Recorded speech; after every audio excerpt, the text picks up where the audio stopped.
श्याम। जय श्री राम। हरि ओम। ओम।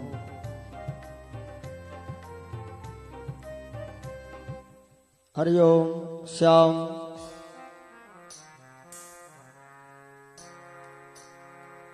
विघ्नेश्वराय वरदाय सुरप्रियाय लंबोदराय सकलाय जगद्दिताय नागाननाय श्रुतयज्ञ विभूषिताय गौरीसुताय गणनाथ नमो नमस्ते। श्री सीतानाथ समारंभा रामानंदाय मुनि मध्यमाम् अस्मदाचार्य पर्यन्ताम् वंदे श्री गुरु परम्पराम्। नारायणं नमस्कृत्य नरं चैव नरोत्तमं देवीं सरस्वतीं व्यासं ततो जयमुदीरयेत्। सच्चिदानंद रूपाय विश्वोत्पत्त्यादिहेतवे तापत्रय विनाशाय श्रीकृष्णाय वयं नमः। अतुलित बलधामं हेमशैलाभदेहं धनुजवनकृशानुं ज्ञानिनामाग्रगण्यं सकलगुणनिधानं वानराणामधीशं रघुपतप्रियभक्तमवातजातं नमामि। भक्त भक्ति भगवंत गुरु चतुर्नाम बपु एक इनके पद वंदन किए नाशत विघ्न अनेक। राम अनंत अनंत गुण अमित कथा विस्तार सुनिया चर जन माने जिनके विमल विचार। जय जय जय हनुमान गुसाई कृपा करो गुरुदेव की नाई। श्री गुरुपद नखम निगन ज्योति सुमिरत दिव्य दृष्टि हिय होती। सिया राम मैं सब जग जाने करऊं प्रणाम जोरी जुग पाणी। जनक सुता जग जननी जानकी अतिशय प्रिय करुणा निधान की। ताके जुग पद कमल मनावो जासु कृपा निर्मल मति पावो। श्री गुरु चरण सरोज रज निज मन मुकुर सुधार। बरणो रघुवर बिमल जसो जो दायक फल चार। बुद्धहीन तनु जानिके सुमिरो पवन कुमार। बल बुद्धि विद्या देहु मोहि प्रभु हरहु कलेश विकार। सतगुरु तेरी वंदना जय श्री आदि गणेश। आके माता शारदे मम कंठ में करो प्रवेश। शिव समान दाता नहीं विपत्ति निवारण हार। लज्जा मेरी राखियो प्रभु नंदी के असवार। एक बार प्रेम से बोलो ब्रह्म सच्चिदानंद की जय हो। जय बोलो आज सत्य ब्रह्मा भगवती मैया की जय हो। ग्राम के सभी देवी देवताओं की जय हो। अपने अपने माता पिता की जय हो। जय बोलो अपने अपने गुरुदेव भगवान की जय हो। सभी ज्ञाता ज्ञात दिव्य शक्तियों को सत सत बार नमन। प्रातः स्मरणीय पूजनीय वंदनीय माता पिता सहित पूज्यपाद श्री गुरुदेव भगवान जिनके चरण कमलों में बार बार प्रणाम। यत्र तत्र से पधारे सभी सत्संग प्रेमी श्रोता बंधु भक्तजन, भारत की पवित्र मां बहनें और बाल गोपाल तथा इस कार्यक्रम के आयोजक संयोजक भैया राम बाबू जी एवं सभी पुण्यात्माओं को यथाउचित अभिनंदन वंदन। साथ साथ में सभी भक्तजनों का हार्दिक स्वागत है। ये कार्यक्रम बड़ा ही हर्षोल्लास के साथ में धीरे धीरे अब समापन की ओर बढ़ रहा है। बस केवल कल का समय हम लोगों के मध्य में शेष है। फिर जाने कब प्रभु जी की कृपा हो जो फिर आप लोगों को ऐसा अवसर मिले। ये माता रानी की प्रेरणा है, उनकी कृपा है जो कि यह कार्यक्रम भैया परीक्षित जी के माध्यम से आप सभी भक्तजनों को समागम में आने का अवसर मिला। तो आइए हम लोग कथा में प्रवेश करेंगे, जिसके पहले अपनी अपनी अर्जी बांके बिहारी से लगाते चलें। चंद पंक्तियां सांवरे सरकार के चरणों में, और उसके बाद फिर हम लोग कथा में प्रवेश करेंगे। सभी भक्त तालियों के साथ में बोलेंगे। और मैंने बताया था कि ताली बजाने से हमें बीमारी नहीं आती है, इसलिए सभी भक्तजन थोड़ी देर के लिए अपनी हस्ती को छोड़ के मस्ती में सभी भक्त बोलेंगे कि हे सांवरिया सेठ, ये आपकी दया है, कृपा है जो कि हमको ऐसा दिव्य अवसर मिला है सत्संग में आने का। आओ सभी भक्त बोलेंगे भाव के साथ में।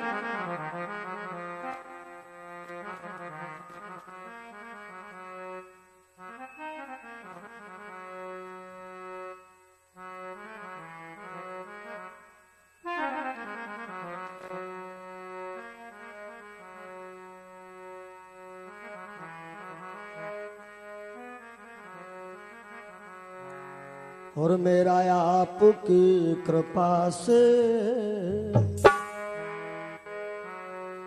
मेरा आपकी कृपा से सब काम हो रहा है।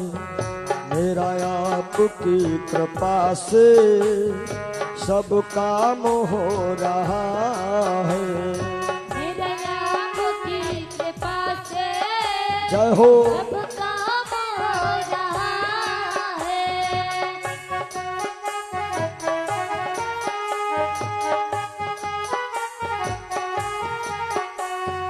मेरा आपकी कृपा से सब काम हो रहा है।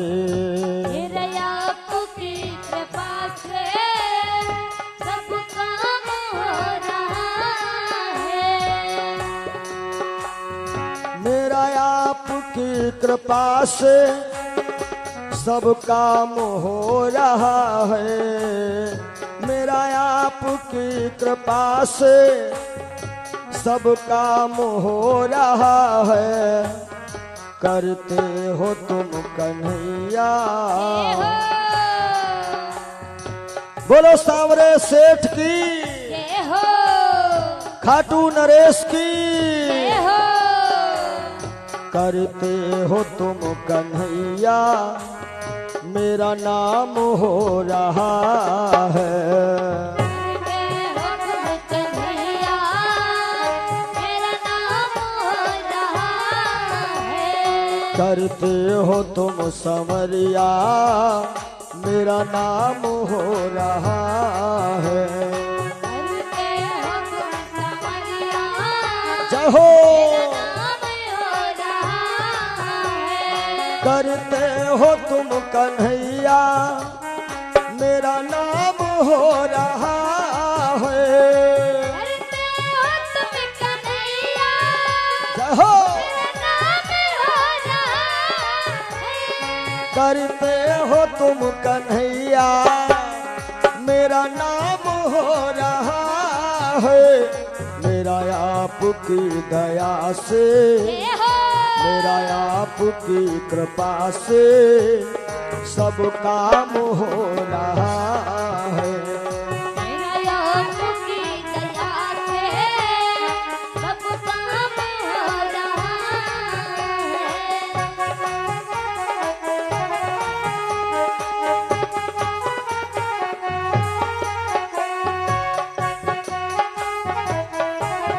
जय हो।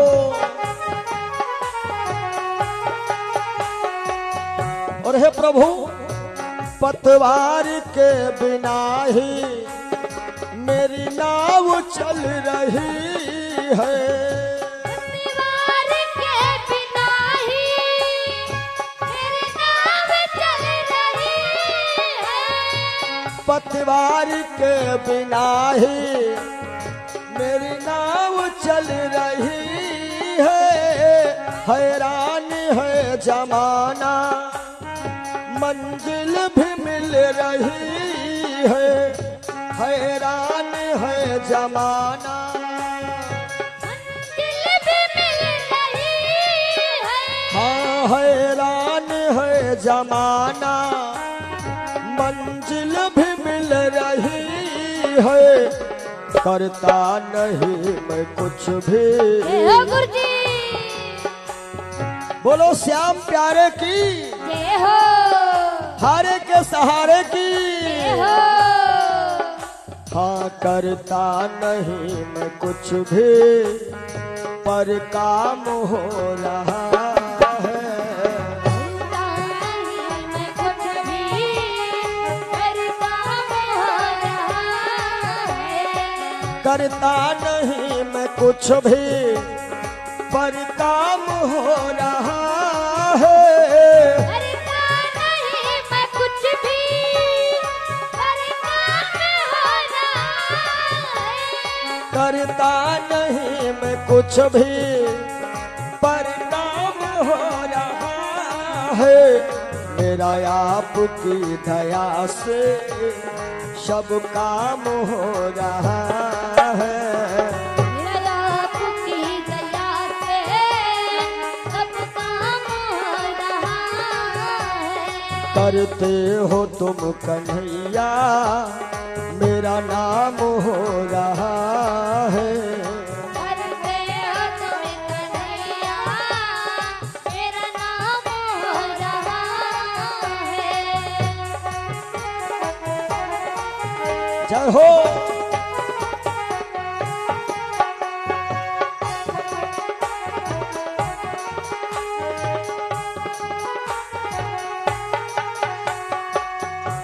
और है सांवरे सेठ तुम साथ जो हो मेरे किस चीज की कमी है। तुम साथ जो हो मेरे किस चीज की कमी है। तुम साथ जो हो मेरे किस चीज की कमी है। किसी और चीज की भी दरकार अब नहीं है। किसी और चीज की भी सरकार अब नहीं है। किसी और चीज की भी दरकार अब नहीं है। तेरे साथ से गुलाम अब बोलो कृष्ण कन्हैया लाल की, जय हो, मदन गोपाल की। जय हो, तेरे साथ से गुलाम वो गुलफाम हो रहा है। तेरे साथ से गुलाम को गुलफाम हो रहा है। मेरा आपकी कृपा से सब काम हो रहा है। मेरा आपकी दया से सब काम हो रहा है। राधे।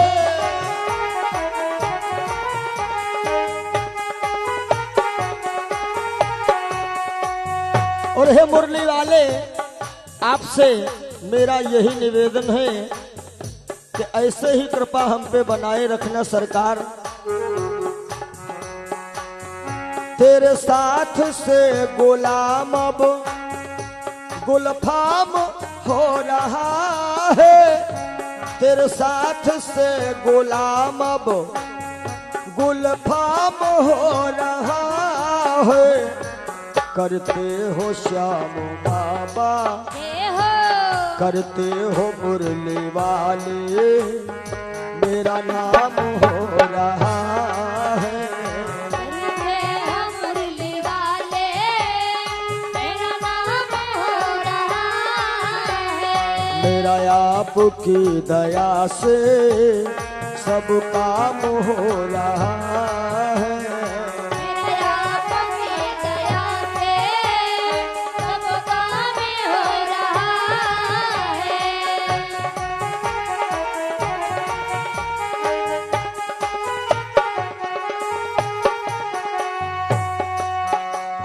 और मैं तो नहीं हूँ काबिल, तेरा प्यार कैसे पाऊं।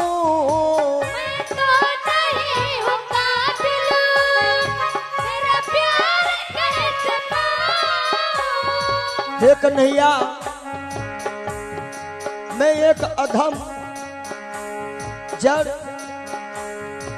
मेरी औकात नहीं आपका प्यार पाने की, फिर भी मैं तो नहीं हूँ काबिल, तेरा प्यार कैसे पाऊं। टूटी हुई बारी से गुणगान कैसे गाऊं। टूटी हुई वारी से गुणगान कैसे गाऊं।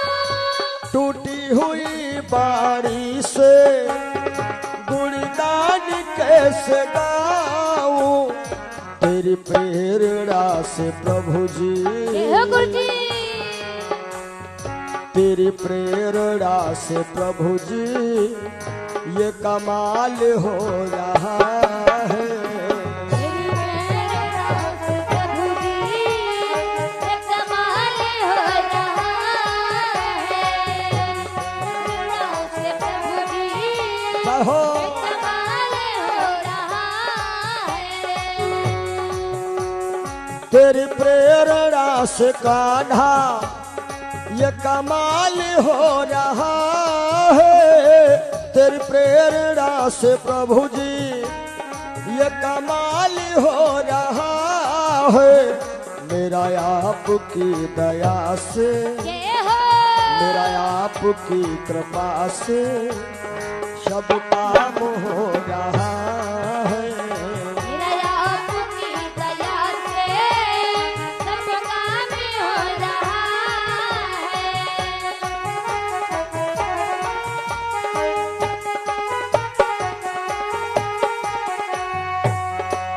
और हे कन्हैया, तूफान आंधियों में तुमने ही हमको थामा।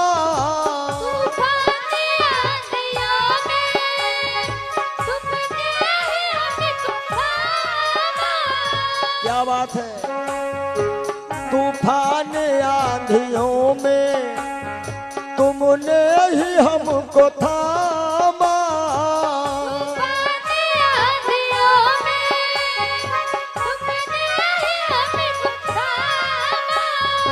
तुम श्याम बन के आए जब मैं बना सुदामा, तुम श्याम बन के आए जब मैं बना सुदामा, एहसान पर तेरा ये। जय हो बोलो सांवरिया सेठ की, जय हो खाटू नरेश की, जय हो एहसान पर तेरा ये एहसान हो रहा है।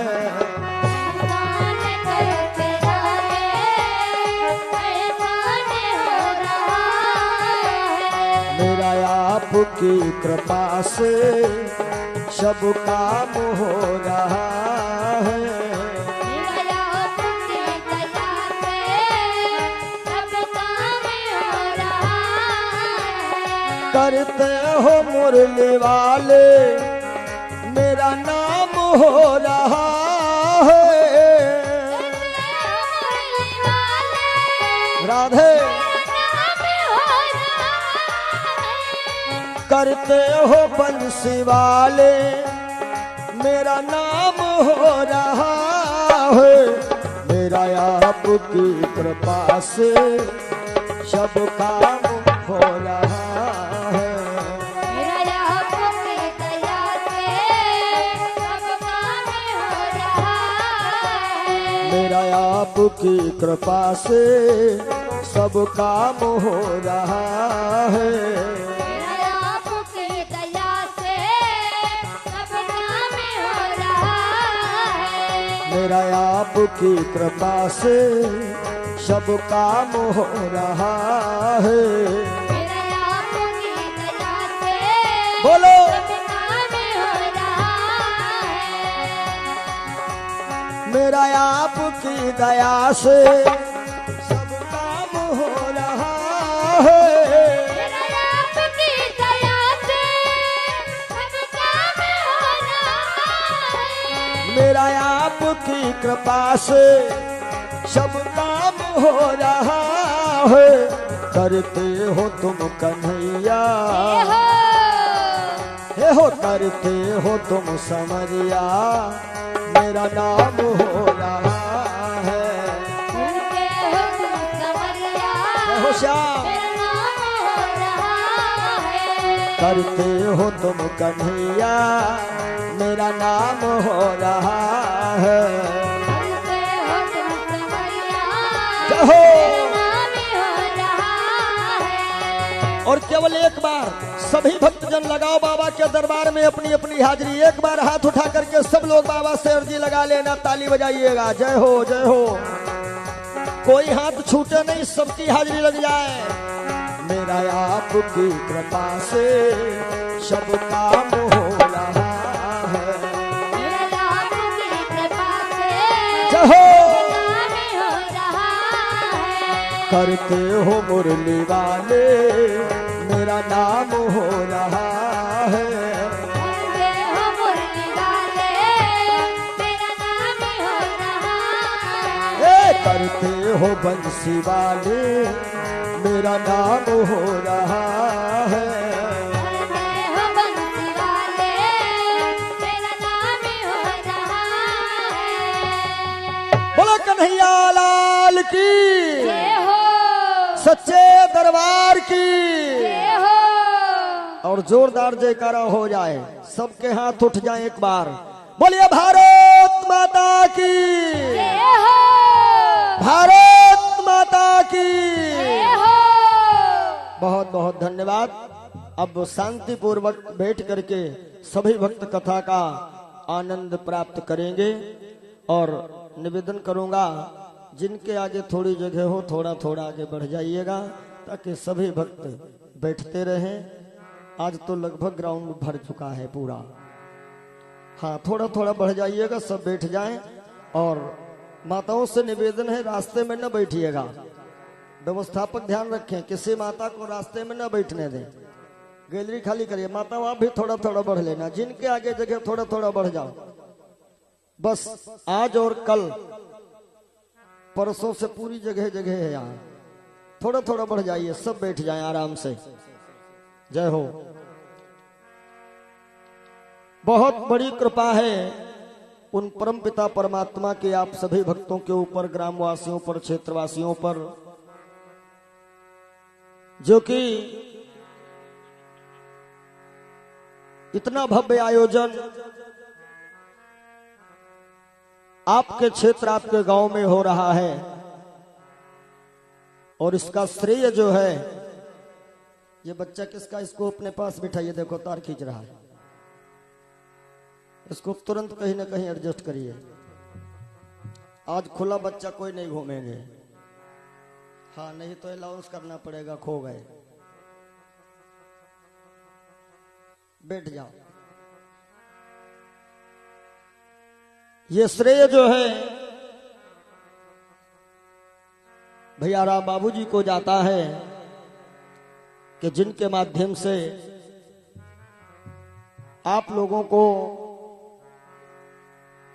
ये 7 दिन का अवसर मिला सत्संग रूपी गंगा में स्नान करने का। वैसे आपके क्षेत्र में रूरी में एक बार 1 दिन की सेवा हुई थी भैया परम स्नेही रवि नादान जी के वहां, और ये भगवत कृपा है जो कि इस बार आपके वहां 7 दिन का अवसर आया। लूटना है लूट लो बिन दाम राम बिकात हैं, और उठ बजरिया जाएगी अब रह गए दिन।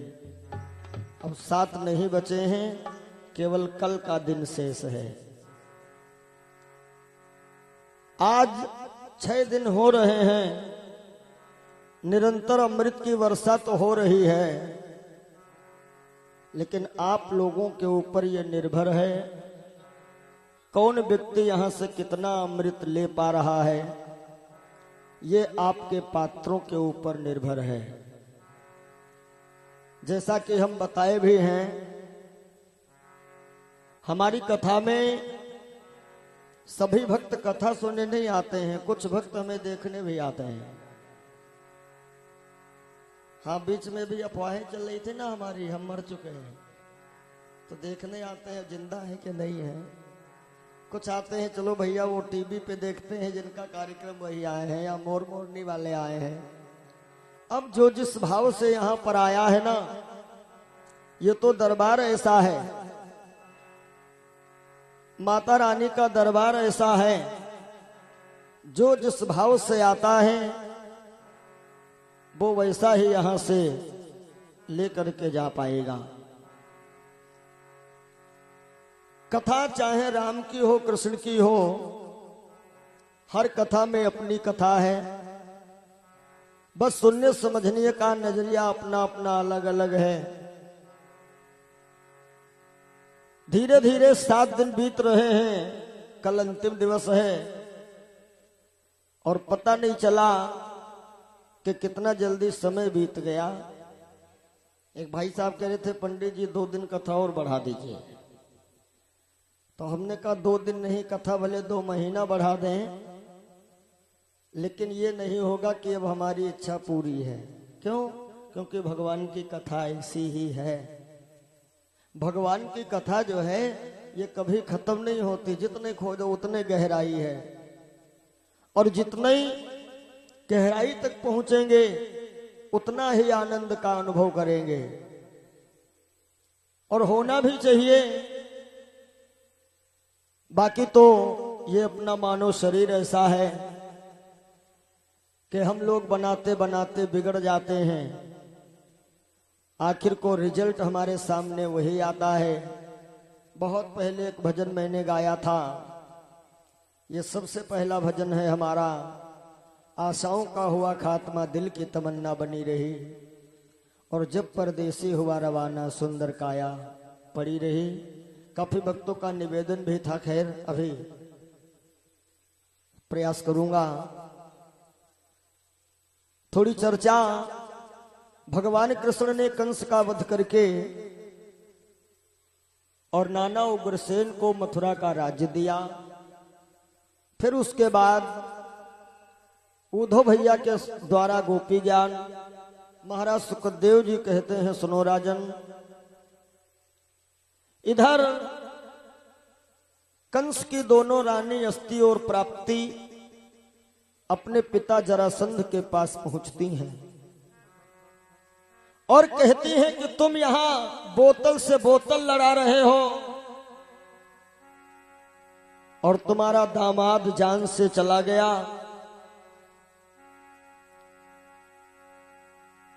तुम्हारी दोनों बेटियां रड़ापा भोग रही हैं। जैसे जरासंध ने दोनों नंगे हाथ देखे बेटियों के, जरासंध ने पूछा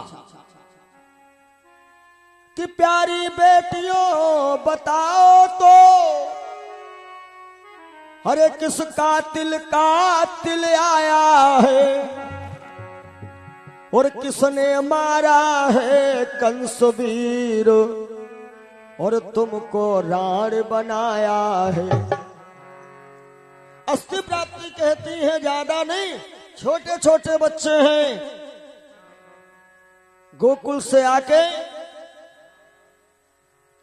आपके दामाद को मार दिया, बूढ़े उग्रसेन को राज दिया और तुम्हारी बेटियों को ये रड़ापा। जरासंध कहता है, ठहर जा कंस की आत्मा, मैं प्रतिज्ञा लेता हूं उस कन्हैया के खून से तेरा तर्पण करूंगा।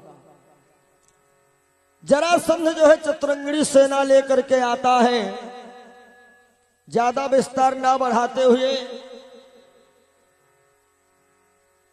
भगवान कृष्ण ने इसकी सारी सेना को मार दिया। बलराम भैया इसके ऊपर मूसल लेके दौड़े मारने वाले थे, लेकिन कन्हैया ने रोक लिया। रुको भाई साहब, अरे इसको काहे मार रहे हो, इसको छोड़ दीजिए। क्यों? कन्हैया ने कहा थोड़ा दिमाग से काम लीजिए, इसको मार दोगे तो हमें ढूंढ ढूंढ करके मारना पड़ेगा दैत्यों को, और इसको छोड़ दोगे अभी यहां से जाएगा और अपने रिश्तेदार नातेदार बुलाएगा और फिर लेकर के आएगा, फिर से ना मारो फिर छोड़ो, ले आवे धर जाए, बस इतना ही काम। बलराम ने कहा कन्हैया बड़ा होशियार हो तो एक दो बार नहीं, जरासंध जो है मथुरा पे चढ़ाई करता है 17 बार, और 17 बार कन्हैया इसकी सेना मारते गए और इसे छोड़ते गए। इधर बाबा नारद यवन देश पहुंचते हैं। वहां एक यवन देश का राजा था काल यवन। बाबा नारद पे झपटा के मेरे से कुश्ती लड़ो। नारद बोले बच्चा हमें हराने से पाओगे कुछ नहीं, बेहतर है मथुरा पे जाओ, कन्हैया बलराम से कुश्ती लड़ो, राज तो मिलेगा। कालेवन ने पूछा वो दिखने में कैसे लगते हैं? नारद ने कहा उनकी एक आदत है, कभी कभी वो घूंघट निकाल के कमल लचकाता हुआ निकलता है। अब कालेवन चला सेना के साथ। इसकी सेना है कैसी? काले भय वाले, मटमैले, नापाक नौजवान मत वाले, और सारे तन से बू छूट रही, पहने लिबास ढीले ढाले। कन्हैया ने विचार किया नारद बाबा तुम भेजे तो हो इसको, अब जो वेशभूषा बताए हमें वैसे जाना पड़ेगा। तो कन्हैया कमर लचकाई के निकले। कालेवन दौड़ा और बाण मार रहा है, लेकिन 4 अंगुल का फासला बच रहा है। कालेवन कह रहा रे काहे भग रहा है तू? कन्हैया बोले डर से नहीं भग रहे हैं, तेरे शरीर से इतनी बदबू आ रही है, नथुने फटे जा रहे हैं। अब इसको और गुस्सा आई और कन्हैया गए कहां? कन्हैया धवलागिर पहाड़ में गए, जहां पर अयोध्या के राजा मुत्कुंद जी सो रहे हैं। इन्होंने देवताओं की काफी मदद की देवासुर संग्राम में। तो इंद्र ने कहा इनसे कुछ मांग लो। तो मुत्कुंद जी ने कहा हमें ऐसा वरदान दे दो हम जाके कहीं सो जाएं, जागे बहुत हैं, और हम सोए जाके, यदि हमको कोई जगाने आवे तो जाग करके जिसकी तरफ हम पहली बार देख लें वो जल के भस्म हो जाए। तब से मुस्कुंद यहाँ सोए रहे, जगावे कौन जाए जो अपन आखिरी टिकट कटाई जाए। कन्हैया ने सोचा कांटे से कांटा निकाल ले। कन्हैया धवलागिरी में गए, अपना पीतांबर लिया, मुस्कुंद को सर से लेके पैरों तक ढक दिया, कान्हा पीछे छिप गए। कालेवन पहुंचा, विचार किया कन्हैया ही लेटे हैं। कालेवन बोला कि भागता मटकता मुस्काता धवलागिरी में घुस आया है, अरे पहले ही क्षमा मांग लेता, क्यों इतना जाल बिछाया है, अब नहीं छोड़ूंगा तुझे। और इनके पकड़ के पैर लगा खींचने, जब गिटकियां इनके रीढ़ में लगी, साहब उठ के बैठे, कालेवन जल के भस्म हो गया। अब इसके सैनिक जो सैनिक जहां थे वहीं पे इनका रास्ता ब्लॉक कर दिया गया, बंद कर दिया गया। तब से यवन देश के कुछ लोग अपने वहां हैं, जिनको हम लोग क्या कहते हैं, जिनको कहीं कहीं हम लोग कहते हैं कूच मंधिया। कूच माने रास्ता, बंधिया जिनका रास्ता बंद किया गया। और अजीबो तरह से इनकी भाषा जल्दी समझ में नहीं आती। उसके बाद कन्हैया ने विश्वकर्मा से कह करके द्वारिकापुरी का निर्माण करवाया और सारे मथुरा के लोगों को द्वारिका में शिफ्ट कर दिया। और जैसे कन्हैया बलराम द्वारिका पहुंचे, 18वीं बार सेना लेकर के जरासंध फिर आ गया है। ये भी बड़ा बेशर्म, 17 बार होने के बाद फिर आया। अब की कन्हैया भागे तो जरासंध ने सोचा कि अब इसकी हिम्मत हारी है। अब की कन्हैया कहां गए? गौतम पहाड़ के अंदर। क्यों? क्योंकि गौतम पहाड़ से द्वारिका के लिए एक गुप्त सुरंग बनी थी। कन्हैया द्वारिका निकल गए। जरासंध ने सोचा ये लोग पहाड़े में हैं, पहाड़ में आग लगवा दिया। अब कहा चलो समधी से मिले, उग्रसेन से, लेकिन वहां कोई बच्चा भी नहीं मिला मथुरा में। जब कोई मिला नहीं तब जरासंध मथुरा का स्वयं राजा बना। फिर भी रखना ही पड़ा वीराने का ताज, और जरासंध अब बन गया मथुरा का युवराज। उधर मेरे कन्हैया बनते हैं द्वारिकाधीश। प्रेम से बोलो द्वारिकाधीश भगवान की जय हो। कुछ दिन के बाद बलदाऊ जी का विवाह आनर्त देश से होता है रेवती के साथ में। और बलराम जी के विवाह के बाद अब नंबर आया है कन्हैया के विवाहों का। कन्हैया जी की कितनी रानी हैं? कहने को तो 16,108, लेकिन कुल रानी है 16,109, जिसमें प्रथम विवाह आप लोग सुन चुके हैं। भांडीर के वन में ब्रह्मा जी ने स्वयं अपने हाथों से कन्यादान किया था। सबसे बड़ी वाली रानी है कौन? राधा जी। अब ये दूसरा विवाह महाराज भीष्मक के घर में लक्ष्मी जी आई हैं। कौन वाली लक्ष्मी? त्रेता की प्रथम सीता। त्रेता में राम जी अकेले थे और इनके साथ में 3 सीताओं का रोल रहा है। एक सीता जनकपुरी से लेकर के पंचवटी तक राम के साथ रही हैं, और दूसरी सीता जो लंका को गई थी। अब कुछ लोग कहते लंका यदि दूसरी गई थी तो पहले वाली कहां गई? रामायण में ही लिखा है, प्रभु राम ने कहा था ना पहले नंबर वाली सीता से कि अब हमें कुछ नर लीला करनी है, तो इसलिए जौलक करो निशाचर नासा, तुम पावक मोह करो निवासा, और लक्ष्मण हो यो मरम न जाना, जो कुछ चरित्र रचो भगवाना। खैर ये और तीसरे नंबर की सीता कौन है? आगे की कथा में आ रहा है। महाराज भीष्मक विदर्भ देश के हैं। इनके एक ही बेटी है जिसका नाम रखा है इन्होंने रुक्मणी। ये प्रथम नंबर वाली सीता है। और भीष्मक के बेटे तो वैसे कई माने गए हैं, लेकिन 2 बेटों का ज्यादा प्रकाश में नाम आया। बड़े बेटे का नाम है रुकुमबीर और छोटे बेटे का नाम है रुक्मी। एक दिन की बात है कि रुक्मणी अपनी सखियों के साथ खेल रही थी। सखियों ने कहा, ए रुक्मणी तू मेरे खेल से निकल जा। क्यों? अरे क्योंकि तू राजकन्या है ना, और राजकन्या होने के नाते से तेरे गले में बढ़िया मड़ियों की माला पड़ी है, और उस मड़ियों में है प्रकाश उजाला।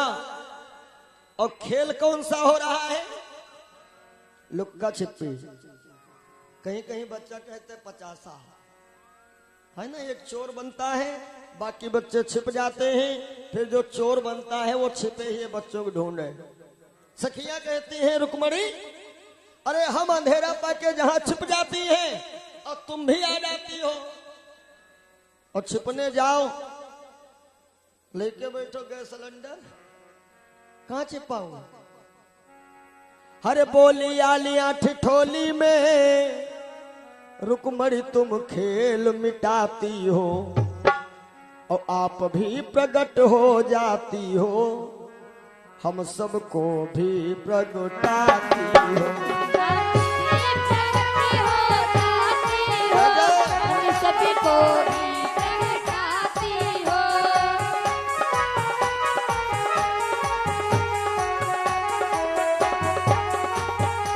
अरे तुम मेरे खेल से निकल जाओ।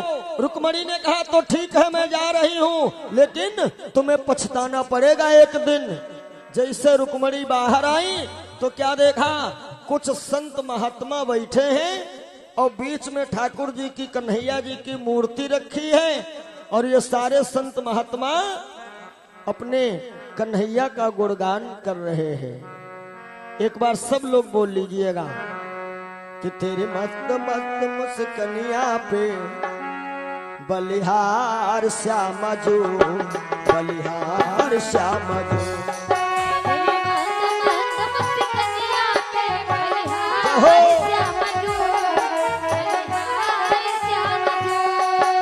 बोलो श्याम प्यारे की।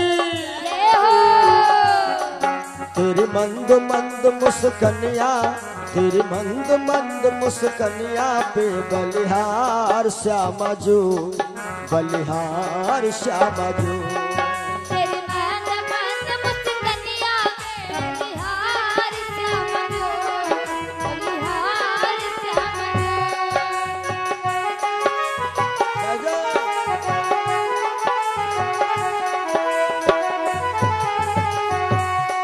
तेरे नैन अजब कजरारे लगते हैं प्यारे प्यारे, तेरे नैन अजब कजरारे लगते हैं प्यारे प्यारे, तेरी तिरछी सी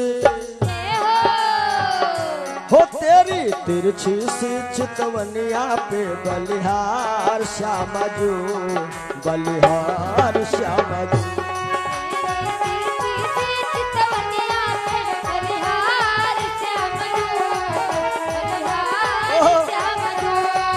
तेरी मंद मंद मुस्कनिया पे बलिहार श्यामा जो, बलिहार श्यामा जो। तेरी मंद मंद मुस्कनिया पे बलिहार श्यामा जो, बलिहार श्यामा जो। अरे रुक्मणी खड़ी रही। उसके बाद संत महात्माओं ने प्रसाद वितरण किया, और जब प्रसाद रुक्मणी को मिलता है ना, तब रुक्मणी बोली, बाबा ये मूर्ति हमको प्यारी लगी, हमें दे दो।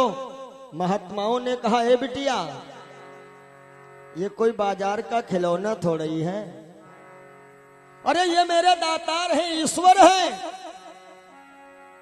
रुक्मणी ने कहा, महात्माओं एक बात याद रखो। अरे किसको मना कर रहे हो, तुम्हें पता है मैं यहाँ की राजकन्या हूं, अभी ये मूर्ति छिनवा लूंगी।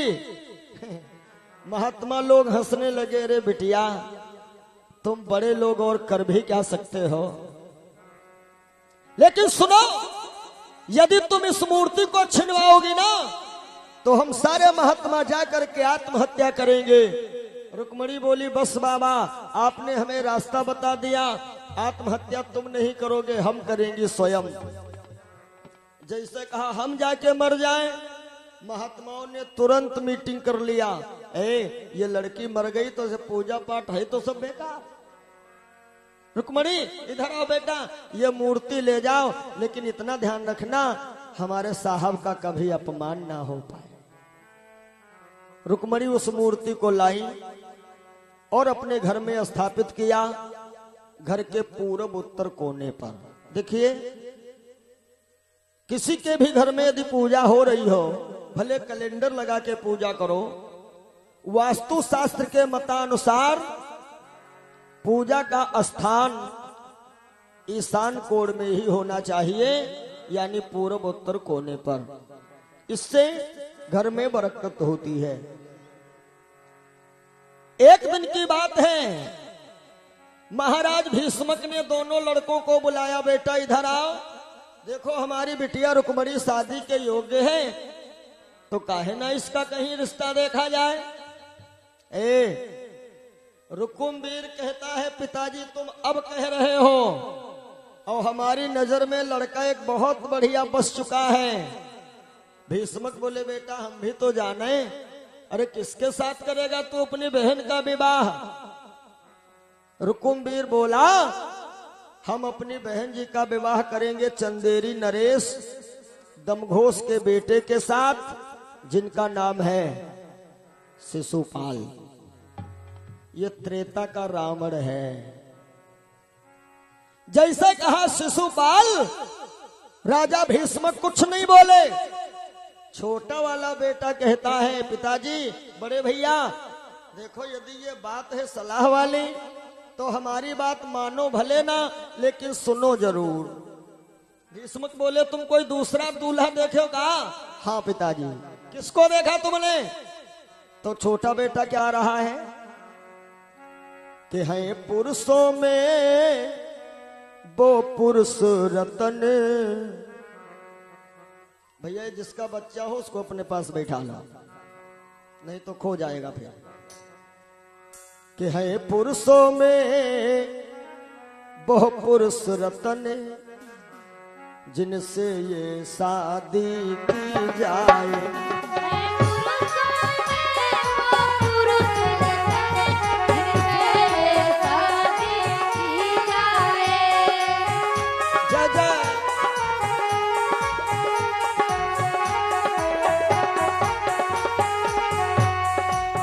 भैया राम जी, गुरु जी, छोटा बेटा कह रहा है, रुक्मी जिसका नाम है पुरुषों में वो पुरुष रतन, जिनसे ये शादी की जाए, और जिनसे ये शादी की जाए। अरे पिताजी वो लड़का है कौन बताएं? बताओ। तो क्या बोले? अरे वो हो दूल्हा कुंवर कन्हैया है, गुरुजी, जिनसे दामादी की जाए। वो दूल्हा कुंवर कन्हैया है, जिनसे दामादी की जाए।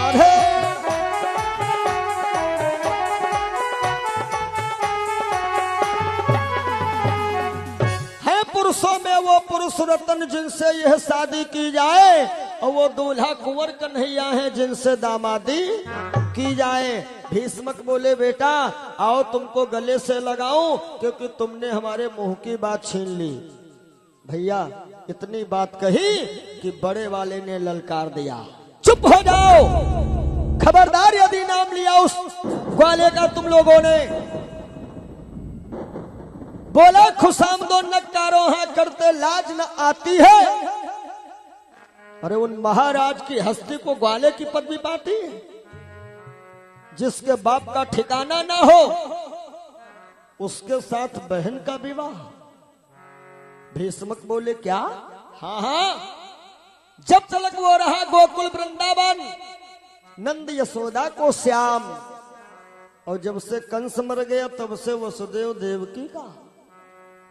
जिसके बाप का ठिकाना नहीं है, मैं बहन का विवाह नहीं करूंगा। और यदि तुम लोगों ने स्वप्न में सोचा भी तो समझ लेना जिंदा नहीं रहोगे। एक बात याद रखना सज्जनों, कि आदमी अपने दुश्मन से कभी नहीं हारा है। इंसान जब हारा है तो सिर्फ अपनी औलाद से ही हारा है। भीष्मक बेचारे शांत हो गए। परीक्षा फलदान ये सारा प्रोग्राम हो गया। विवाह की तारीख पक्की हो गई। तब सखियां आई, ए रुक्मणी बहन चलो हमारे साथ खेलने। रुक्मणी बोली जाओ जाओ, उस दिन तुमने निकाल दिया तब से आज मैं नहीं गई खेलने, नहीं जाऊंगी। सखियों ने कहा रे आओ 2-4 दिन की तुम मेहमान हो और खेलो। रुक्मणी बोली फिर 2-4 दिन के बाद क्या होगा? सखियों ने कहा तुम्हें पता नहीं? नहीं तो सखियों ने कहा खुशखबरी सुनाए। सुनाओ। अरे कहा तेरा विवाह पक्का हो चुका है। किसके साथ? चंदेरी का राजा शिशुपाल। रुक्मणी ने कहा बहना ये खुशखबरी नहीं है, ये बदखबरी है। यदि तुम ये कह देते कि रुक्मणी तुम कल मर जाओगी, हमारे लिए वो खुशखबरी इससे बढ़ के थी। क्यों? क्योंकि मैंने अपना लज्जापति किसी दूसरे को माना है। रुक्मणी दौड़ी दौड़ी उसी मूर्ति के पास गई और बोली हे नटखट कन्हैया, यदि तुम्हारे होते हुए रुक्मणी का विवाह शिशुपाल के साथ हुआ तो मेरी आत्मा नहीं, मेरा शरीर जाएगा, लाश जाएगी। या तो मेरे दिमाग में कोई बढ़िया बात लाओ, मैं करूं तो क्या करूं? प्रभु जी की प्रेरणा देखी। याद आया कि मैं भी अपने नाथ को भेजूंगी संदेश और देखे आता कौन है राजा या राजेश। रुक्मणी ने तुरंत एक चिट्ठी लिखा कन्हैया के नाम। क्या लिखा चिट्ठी में? कि सरकार त्रेता में पूरी गलती मेरी थी, मैंने मजबूर किया हिरण के पीछे जाओ, और मैंने लक्ष्मण को मजबूर किया तुम राघव के पीछे जाओ। तब रावण ले गया और आज आप भी हो, लक्ष्मण भी है। अंतर यह है आप श्याम हो, वो बलराम है। और दोनों लोगों के होते हुए यदि शिशुपाल जैसा रावण हमें ले गया, कन्हैया मेरी नहीं हंसी आपकी होगी। नीचे अपने दस्तखत कर दिए। अब पिताजी के पास गई। पिताजी इस चिट्ठी पे राज की मोहर लगा दीजिए, बगैर मोहर के मान्यता नहीं मिलेगी।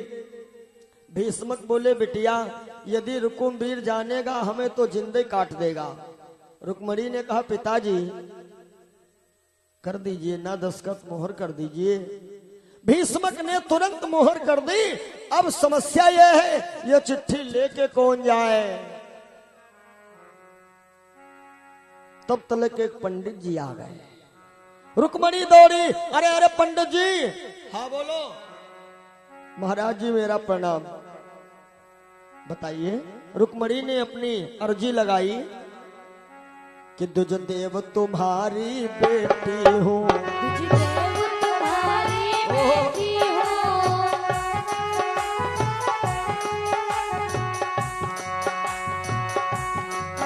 दुजदेव तुम्हारी बेटी हूँ, मेरा सती तो रख लीजिएगा। और ईश्वर ने तन धन दिया हमें, अब आप शाम पर दीजिएगा। ईश्वर ने तन धन दिया हमें, अब आप शाम पर दीजिएगा।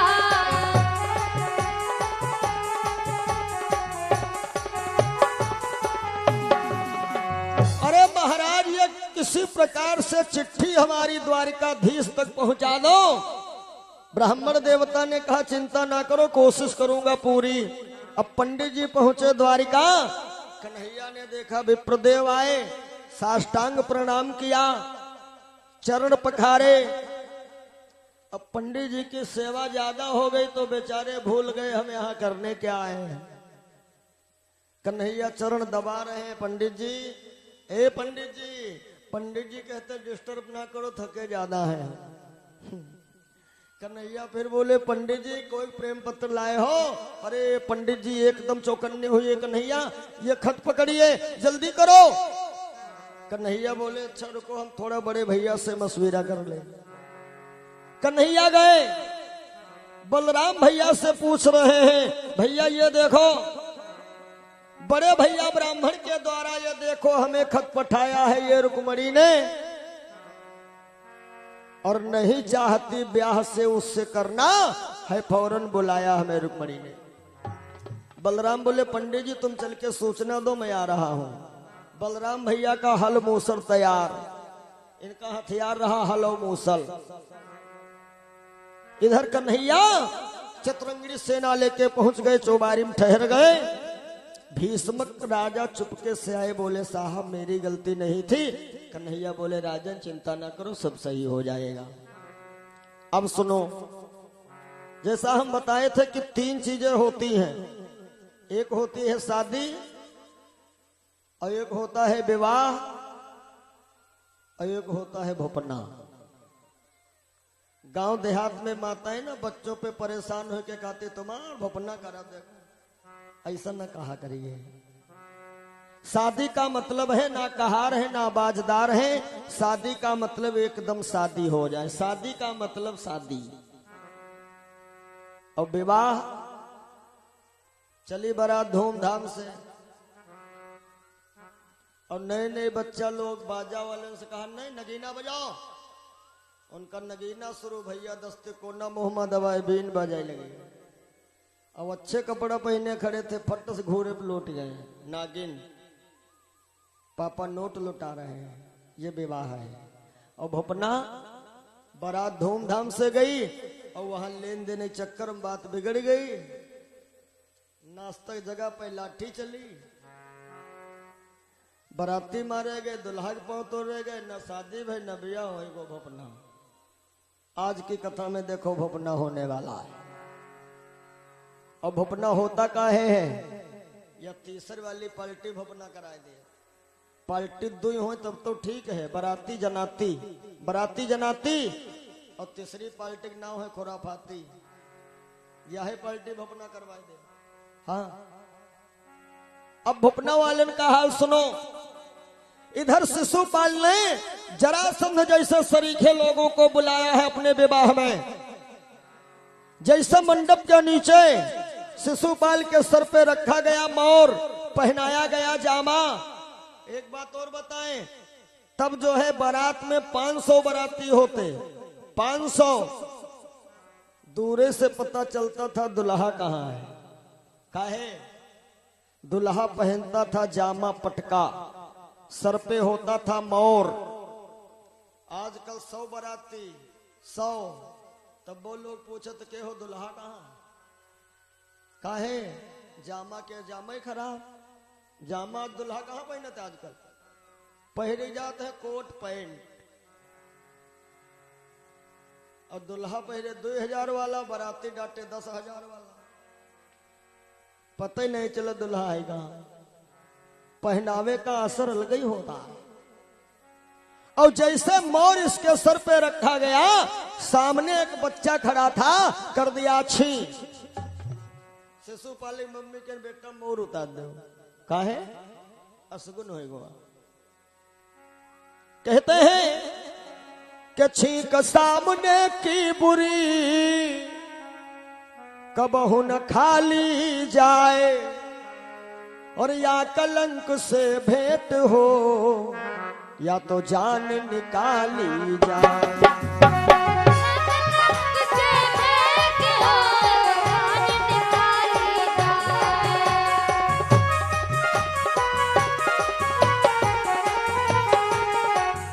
शिशुपाल ने कहा रे चुप रहो, ये सगुन सगुन चला करते हैं। अब मरे के बाद फिर दूसरा नंबर कहाँ का है, कुआं पर।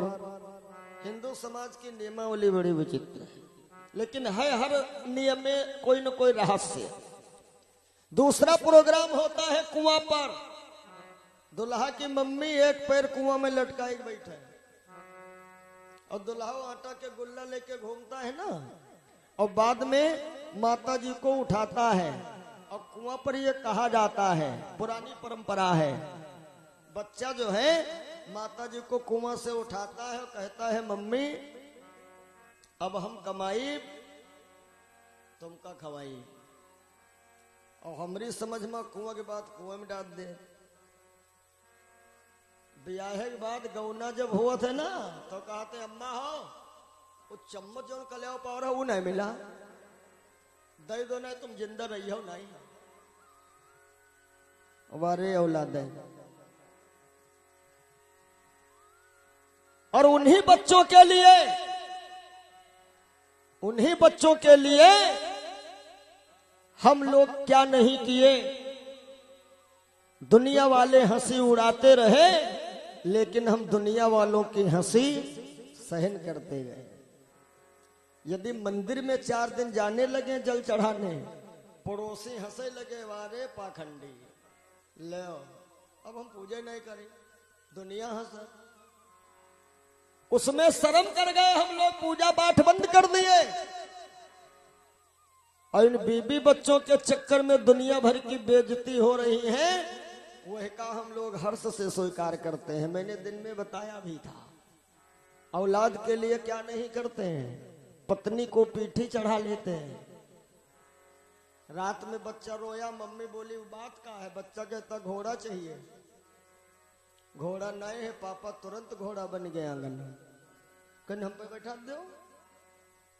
अब पापा घोड़ा बने घूम रहे, थोड़ी देर बाद बच्चा फिर मौसम बना, बहुत जोर रोया, मम्मी बोली अब काहे मरेगा तुम, तो बच्चा कहा घोड़ा तुम हो तो बैठा हो। अब ये कहते नहीं हम नहीं बैठा, तो पापा खुद ही कहते बैठ जाओ 2 मिनट, तो कब मर जाए रोज बैठा तो नहीं, तो मजबूरी में हो बैठ लेती। ये औलाद का मोह है, मैंने देखा है। और वही बच्चे आखिर में ताने मारते हैं। बच्चा गोद में है, डाल पे कौवा बैठ गया तो बच्चा 50 बार पूछता है पापा यू कहा है, कौवा, फिर पापा यू कहा है, अरे कौवा, पापा यू कहा है, कौवा, 50 बार पापा बताइन कौवा कौवा कौवा। और वह भैया जब बड़े भये, पापा बुढ़ाए गए, भैया के दोस्त आए तो पापा या कह नहीं पूछे भैया ये को आवा है हो, तो भैया का कहा तुम यहाँ चुप्पे बैठो ना झाई झाई किया करो, जो ना हमको खुदे मिले, तुम्हारी पता नहीं आदत कौन है टाई टाई करे की। एक बार बताना मुश्किल है, ये बहुत गलत है। जिन माता पिता ने तुम्हें इतना बड़ा किया है हमेशा सम्मान करिए। मंदिर मस्जिद गुरुद्वारा कहीं ना जा सको, दुनिया में सबसे बड़ी पूजा है तो सिर्फ एक है कि अपने माँ बाप का दिल ना दुखाना, इनका आशीर्वाद लेते रहना, आसमान की बुलंदियों तक पहुंचोगे। सुनो, दूसरा नंबर कुआं वाला और तीसरा नंबर जेवनार खेत का होता है। कहीं कहीं का नियम है दुल्हा के इधर उधर मथनिया या मूसल जो है घुमाया जाता है। यानी जितने ये प्रोग्राम रहे हर कार्यक्रम में कोई न कोई अपशकुन, कहीं कुत्ता रोया तो कहीं गधा चिल्लाया। शिशुपाल की माता मना करती रही, लेकिन भैया शादी की ऐसी लगन है, कहां शिशुपाल मान जाए। शिशुपाल ये बारात लेकर के आ गया, ये भी ठहर गया। अब कहीं रुकुमबीर घूमते घूमते पहुंच गए चौबारी, देखा कन्हैया जी को, ये तुरंत अपने बाप के पास गया और कहता है बुढ़े सच बताओ, कन्हैया को निमंत्रण देके बुलाया गया है कि वो शादी करने आए हैं। भीष्मक बोले बेटा हमारी तो जानकारी के बाहर, पता नहीं कैसे आए हैं, कहा हम जानते नहीं। यदि तुम लोगों का आ गया इसमें नाम जिंदा नहीं रहोगे। अब पहुंचा कहां, जहां पर जरासंध शिशुपाल ये जंघा से जंघा मिलाए बैठे हुए वैश्याओं का नृत्य देख रहे हैं। अरे कहने लगा शिशुपाल से रुकुमबीर बंद करो ये नाच गान। शिशुपाल ने कहा है? रुकुमवीर कहता है का शादी करे आए हो? शिशुपाल बोले शादी ने तो कहा हम बरिया भात खाए आए हैं। रुकुमवीर ने कहा तो सब लोग सुन लो कान खोल के, जो शादी करने आए हो तो जरूरत दिखलानी होगी, और बस याद रहे इस जलसे में वीरों की कुर्बानी होगी। याद रहे इस जलसे में वीरों की कुर्बानी होगी। जो शादी करने आए हो तो जरूरत दिखलानी होगी, बस याद रहे इस जलसे में वीरों की कुर्बानी होगी। बस याद रहे इस जलसे में वीरों की कुर्बानी होगी।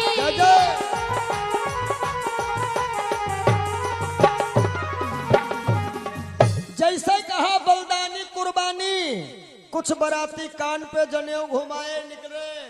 चलो हो पड़ोसीगण कहा? अरे कहीं सोचा रहे बड़कुलन बारात बढ़िया बढ़िया बरिया भात खा बहुदे कहा कुर्बानी।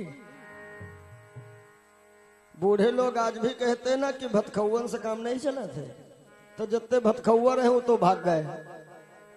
पूछने लगा शिशुपाल आखिर काहे कुर्बानी? अरे क्योंकि कन्हैया आ गए हैं। जैसे कहा कन्हैया आ गए, जरासंध चौंक पड़ा। कहा कन्हैया? कौन कन्हैया? अरे वही कन्हैया वसुदेव नंदन। जरासंध ने कहा बहू जिंदा है? कहा? शिशुपाल ने कहा है? अरे हम उसको गौतम पहाड़ में जलाए के आए थे, और अभी भी यदि जिंदा है तो समझ लेना भैया कन्हैया से टक्कर लेना टेढ़ी खीर है। शिशुपाल ने कहा अरे चुपो, कोई बात नहीं, कन्हैया आए हैं ठीक है, वो हमारे मामा के भैया ही तो हैं। न्योता देख भूल गए रहे, चलो ठीक है शामिल हो गए शादी में। रुकुमवीर ने कहा शामिल होने नहीं शादी करने आए हैं। अब हम चाहेंगे आवश्यक काम किए जाएं और अनावश्यक काम अब ना किए जाएं, यानी मेन काम पहले कर लें। द्वाराचार वाला प्रोग्राम कैंसिल करो। ये द्वाराचार काहे हो? तो हिंदू समाज में तिलक काहे हो, परीक्षा छिदन काहे हो, ये सब हमारे तुम्हारे पुरखा बनाए गए। तब जो है नाव ठाकुर पंडित जी शादी तय किया है और बेटी मम्मी की जीवनाई मजबूत, तो अपने लड़का से कहीं एक नजर तुम डारिया और तुम्हारी बहनी का मामला पंडित निक खाई उनकी गावे लगे, तो बेटी भाई गवा, लड़का ठीक रहे, कुछ पैसा दे दे, बहाना बना परीक्षा भाई। फिर बेटी मम्मी अपने आदमी से कहते देखो तुम जाओ, बूढ़ आदमी हो, एक नजर डालिए हो, जिंदगी भर का रिश्ता है, और लड़का पसंद आ जाए तो घर भरे कपड़ा दे दियो, मिठाई दे दियो, दिखैया जन तिलक चढ़ा। बेटी एक बप्पा देखे आए। अच्छा अब गेस्ट हाउस है, स्कूल है, तब बरातें रुकती रहे गांव के बाहर बगिया, बूढ़े लोग जानते हैं। बारात आई गांव के बाहर बगिया में रुकी, कहीं बारात आ गए खाना खवाओ, बेटी महतारी कहीं रुको, अबे दुल्हा हम तो देखे नहीं हन, हम है नापास कर दिया, तब बाहरी आदमी काहे खाए, गांव के खाइए, कहीं तो का हो, कहीं पहले पानी नहीं पियाई दो, ये लिए पहले चाय नाश्ता।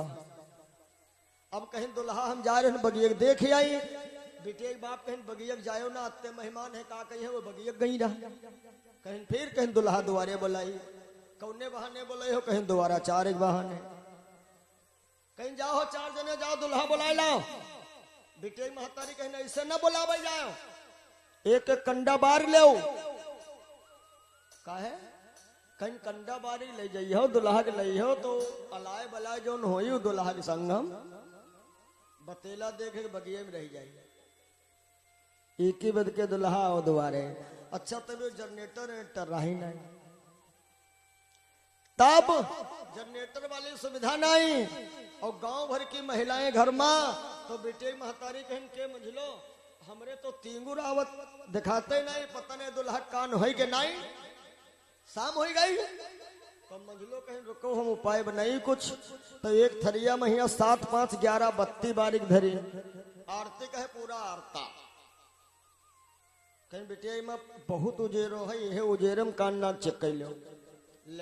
हम लोग कही थे दुल्हा का हो दोबारा चार, लेकिन वो दुल्हा का चेकअप हो रहा है। चेकअप बिटिया की मातारी कहीं बहुत बढ़िया है दमाद, तब और महिलाएं कहीं हम देखी बिटिया की मातारी कहीं सबे जनी ऐसे करी हो शंका हो जाई। फिर एक जनी अंदर से भरिन मुट्ठा में जाऊं और वैसा मारिन घुमाई दुल्हा के। तो दुल्हा सोचे लगा जाऊं हमरे नाक में या कान में न बैठ जाए। तो दुल्हा बेचारा कान नाक बचावे के चक्कर कहूँ वैसे मुंह घुमावे, कहूँ वैसे घुमावे, और जैसे वो मुंह घुमावे वैसे वो वार्ता वाला उजेरो दिखावे। देखा ठीक है, ठीक चारे बार घुमा घुमा दिखाए दिन ये होएगा दोबारा चार।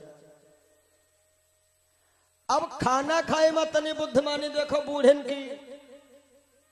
दुल्हा कहे लगा पापा बगिया में रुके हो, बक्सम रखा जेवर, और गांव के अंदर चले हो उनके द्वारे खाना खाए, यहाँ कोई साफ कर दी जेवर। तो दुल्हा के बाप कहे यहाँ कोई मजबूत आदमी रोकब, और बारात तब मजबूत कौन हो, हम बता चुके हैं। बारात तब मजबूत को जीजा, वो चाहे दुल्हा के हो चाहे दुल्हा के बाप के हो। वैसे तब कहे जाते रहे बहनोई, फिर हो गए जीजा, और आजकल हो गए हैं जीजू। ये बड़े मजबूत हुआ था। और हमारे परिचित जी ससुराल जी में बैठे कथा करा रहे हैं, मजबूत तो है ही है। बारात में सबसे मजबूत हो जीजा। और गांव देहात की बारातन में जीजा के लिए एक पहचान है। गांव बारात आवे कोई से न पूछो दुल्हा जीजा कहाँ है, केवल यूं पता लगा लो कि कौन बाराती बगैर खाना खाए गुस्सम घूम रहा। पक्की पहचान बताई रहे, वो चाहे दुल्हा जीजा हो चाहे दुल्हा के बाप जीजा हो, या पक्की पहचान हुई। बारातम जई है बगैर खाए थोड़ा तन भन नजर ये है कि मालूम दे ये बहनोई आए। बारात में जलवा जीजा का हो और घर में जलवा हो जीजी का। गांव घर के 7 दिन में देखो जौने कमरे में मिठाई रखी चाबी कही के तीर हो जीजी तीर है, और जीजी के लड़कन कालरा बनना जरूर पक्का।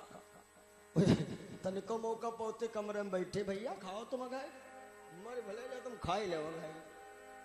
हाँ वही कहते हैं छटकन्या तन पुदीन हरा ले आए एक पेट गड़बड़ाएगा। रसगुल्ला ने जलाओ बैठो पेट को हमरो खराब हो। और ये लोग शादी के दूसरे दिन नहीं गए हैं, जब शादी हुई जाए मड़वा छरवाए दे हैं, फिर 2 हफ्ता तक एडवांस रुके हैं, पहले गए हैं बाद तक रुके हैं। चाबी तब हो नहीं दे हैं, चाबी दे हैं जब घर का जाए लगे हैं ताप। मम्मी चाबी ले भगवना वैसे भरा धरा। हाँ लागत है बहुत बड़ा प्रोग्राम निपटाया जाए नहीं। और मम्मी भगवान हम देखे तो मैं बदबू आई रही, कोई खाए नहीं दी। लड़कन खूब खवाई खूब दवाई कराई। तो दुल्हा के पिताजी ने कहा यहाँ कोई मजबूत आदमी रोकेंगे। कौन? तुम्हारा जीजा। कैसे रुके हैं जीजा? बूढ़ो गए कहीं बेटा तुम हो हमार दमाद, अब तुम जो उनके द्वारे खाना खाए चले हो बड़ी हंसी हुई दमाद। अरे जीजा मार गदगद कहीं का करी चाचा, अरे कहीं तुम बगियम खाओ ले द्वारे 8 10 झाड़ू पोछा लागू जात लीपो पोता जात, हुआ इज्जत नहीं जो खाए ले। और बगियम ऊपर ऊपर खरारा लाग हुआ कहीं है इज्जत बहुत बड़ी। जीजा हमारे गदगद हो गए कहीं द्वारे नहीं खाई खाई भी है। ये है बुद्धिमानी। और एक बात बताएं, इस शादी ब्याह में गारी काहे गाई जाते? एक दादी सबने पूछा था तो कहने बेटा ये सब सगुन बनावा जा। हम कहे सगुन का गारी नहीं हो तो राम राम कहो तो नहीं सगुन है का? सगुन गुन नहीं, गारी गाने का भी एक रहस्य है। ये अभी देखो कन्हैया जी का होगा विवाह तब रुकुमवीर ने कहा कुछ प्रोग्राम हम कैंसिल कर रहे हैं, दोबारा वाराचार नहीं हुई है। फिर रुकुमवीर ने कहा हमारे वहां का एक मेन काम ये है कि लड़की जो है माता गौरी जी का पूजन करने जाती है, लेकिन मंदिर है थोड़ा दूर। हम बहुत दिमाग से काम लेंगे, कितनों दिमाग से काम ले हो, लेकिन ले हो तो उतने जितना प्रभु चाहेंगे भैया। रुकुमवीर ने कहा ऐसा करिए, बुलाओ अपने अपने सिपाहियों को, सैनिकों को। आने लगी भीड़। रुकुमवीर ने कहा एक सिपाही हमारे दरवाजे के इधर, एक इधर खड़े हो जाओ। दो खड़े, फिर एक इधर, एक इधर, फिर एक इधर, एक इधर, फिर एक इधर, यानी एक तरफ इधर एक तरफ उधर। सैनिकों की दुई दीवारें बन गई, घर के दरवाजे से लेके मंदिर के गेट तक, और बीचे बीच कन्हैयों के सैनिक भर्ती। और भीड़ भक्कड़म होत का। पड़ोसी पूछते है कैसे से हो, तो कोई कहा हम तो जरासंध की तरफ से हैं, को कहा था हम तो शिशुपाल की तरफ से हैं। और ज्यादा भीड़ में यह हो, बड़ी लंबी बारात हो, मन हो तो ऐसा खाओ पियो। कोई पूछबो करे को हो, बता दो हम बिटिया करे नाना के फूफा के मौसे के पितौते भाई के नाना हम। अतना रिश्ता हुआ लंबा, को पूछे है भीड़ भक्कड़ा, सब व्यस्त रहते अपने अपने। अब बलराम भैया हल मूसल लिए घूम रहे। बलराम में पहचान कोई रहे नहीं, तो कोई यह नहीं ध्यान दिए। और जो पहचानने वाले थे श्याम बलराम को, वे हुआ अंदर रूम में बैठे मीटिंग कर रहे। अब रुक्मणी जो है अपनी सखियों के साथ माता रानी के मंदिर को पहुंच गई और पूजन किया। कहा हे मैया, आपने त्रेता में भी हमारी सुनी, तो क्या द्वापर में नहीं सुनोगी? कि देवी पूज पद कमल तुम्हारे, और सुर नर मुनि सब हो ही सुखारे। सुर नर मुनि सब होय सुखारे, सुर मुनि।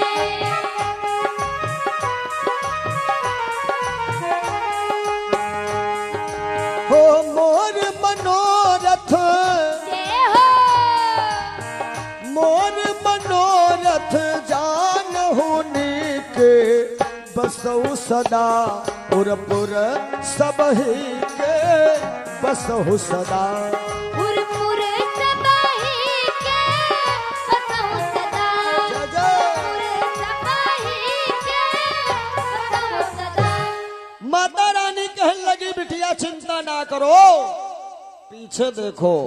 अब देखिए संभाले बहुत, लेकिन चूक हो गई। क्या? जो प्रतिष्ठित मंदिर आजकल भी आप लोग देखेंगे, बहुत पुराने मंदिर, उनका ये नियम था, मंदिरों में दो गेट होते हैं, एक प्रवेश द्वार और एक निकास द्वार।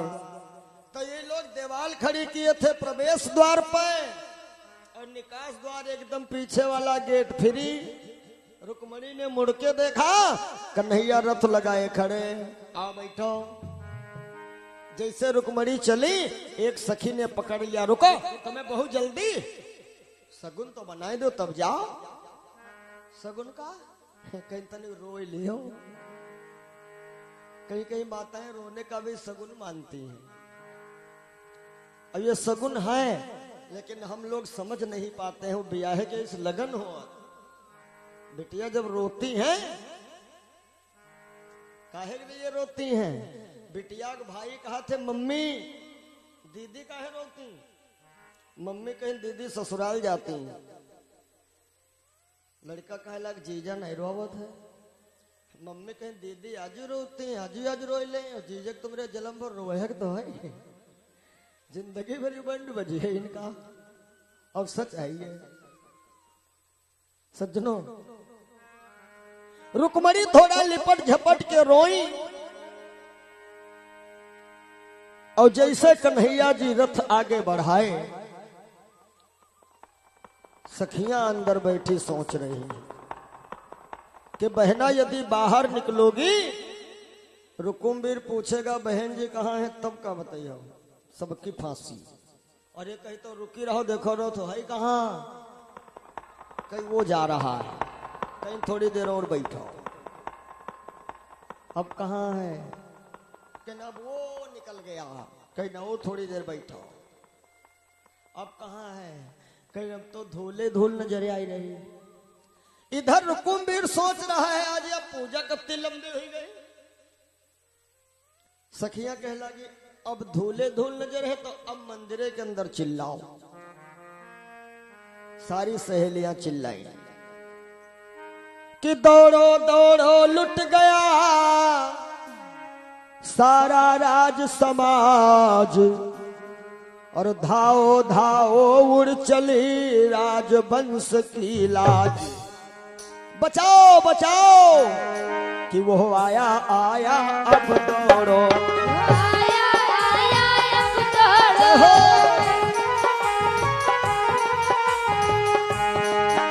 वो आया आया अब दौड़ो। वो लपटा झपटा अब दौड़ो। और वो उठा लिया वो बिठा लिया वो भागा जाता अब दौड़ो।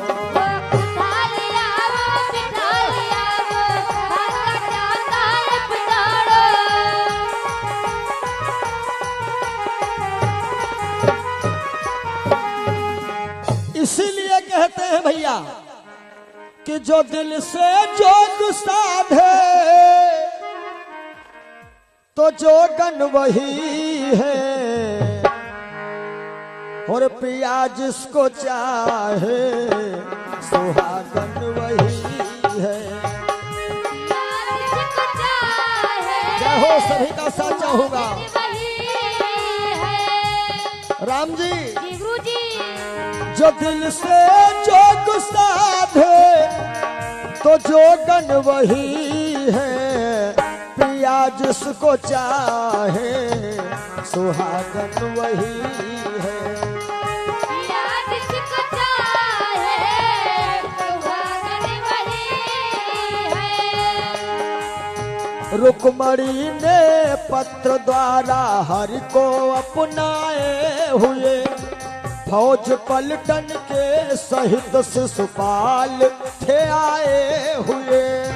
फौज पलटन के सहित शिशुपाल थे आए हुए। मंदिर से बेदी तलक रखवार बहु छल बल किए आए अचानक श्याम रे रथ पर बिठा के चल दिए आए।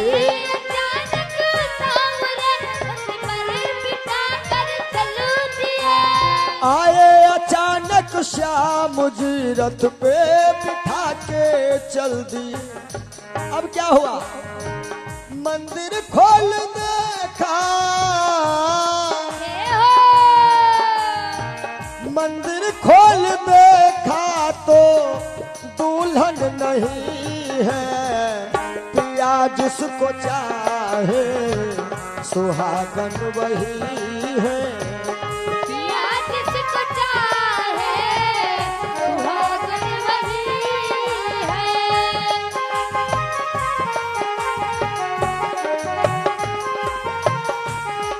जो दिल से जोग साधे तो जोगन वही है पिया जिसको चाहे सुहागन वही है। जैसे अंदर से आवाज आई बचाओ बचाओ। ए भैया जो दो दीवालें रहे सैनिकों की दीवालें टूट गई। अच्छा बीचे बीच कन्हैया के सैनिक भर्ती जौनू सैनिक बढ़े हुए कन्हैया वाले सैनिक तुरंत पकड़ ले। कहा हो?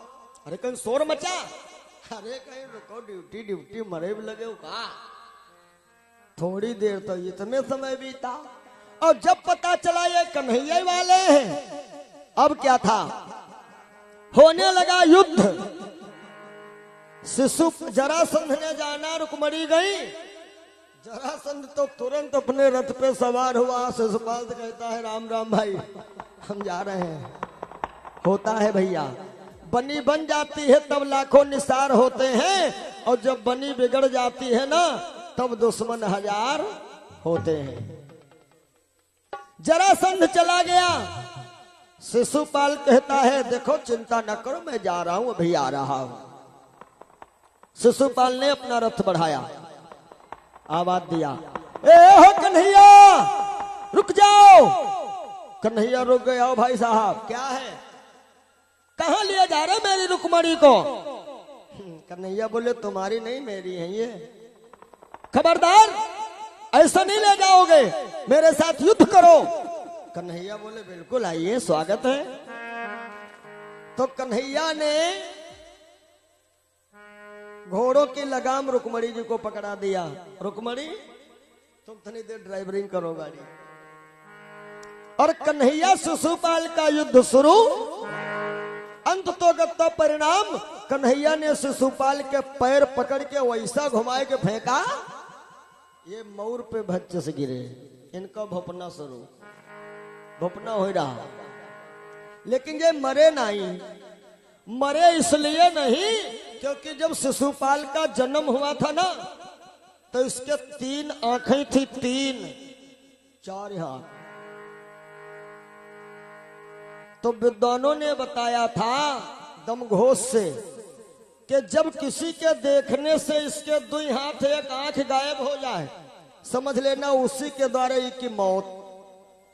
तो रोज रोज दमघोष बुलावे भीड़, और लेके शिशुपाल का घूम रहे, इसकी आंख गायबे न हो। एक दिन कन्हैया आए, बुआ शिशुपाल की माता आई, हाँ कन्हैया आओ बैठो। और जैसे कन्हैया की नजर शिशुपाल पे पड़ी, इसकी 1 आंख 2 हाथ गायब। शिशुपाल की माता रोने लगी, कन्हैया से बोली कन्हैया हमें एक वचन दे दोगे? कन्हैया बोले अरे बुआ बताओ तो क्या है? तो कन्हैया की बुआ ने कहा भैया हमारे बेटे के अपराध क्षमा करते रहना। कन्हैया ने कहा बुआ 100 अपराध क्षमा करूंगा, और 100 के ऊपर जिस दिन 1 बढ़ गया छोड़ूंगा नहीं। अब तो मानो का मंजन कुल्ला रोज ग्राह 100 गारी देना कन्हैया को, ऊपर नहीं बढ़ता था। आवाज 99 तक पहुंचा था। कन्हैया ने पकड़ पैर फेंका, इनका भोपना शुरू। जब इनका भोपना, रुकुमवीर ने ये पोजीशन देखी। रुकुमवीर निकालता है तलवार, सुनो कोई लोग घबराओ नहीं, मैं जा रहा हूँ युद्ध करने के लिए, और ऐसा नहीं मैं कसम खा के जा रहा हूँ। क्या कि लो आज सभा में प्रण करके रण में संग्राम मचाऊंगा, या तो जीत श्याम को आऊंगा, या जीते मुंह न दिखाऊंगा।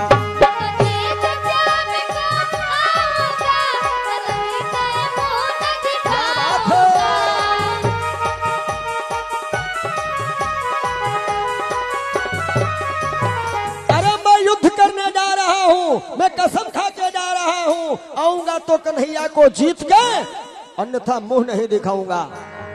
अब कन्हैया का पीछा रुकुमवीर ने किया, दूरे से ललकारा, ए कन्हैया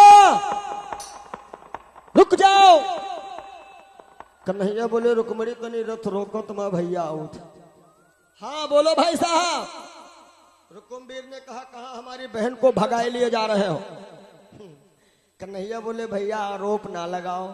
अरे तुम मेरी बहन को भगाए कहाँ लिए जा रहे हो? कन्हैया बोले खबरदार, यदि झूठा आरोप लगाया मुझ पे, आंखें हो तो आंखें खोल के देखो, तुम्हारी बहन हम भगा लिए जाए, हमका भगा लिए जाते हैं। हे भगवान। रुकुमवीर ने देखा रुक्मणी के हाथ हम लगाम।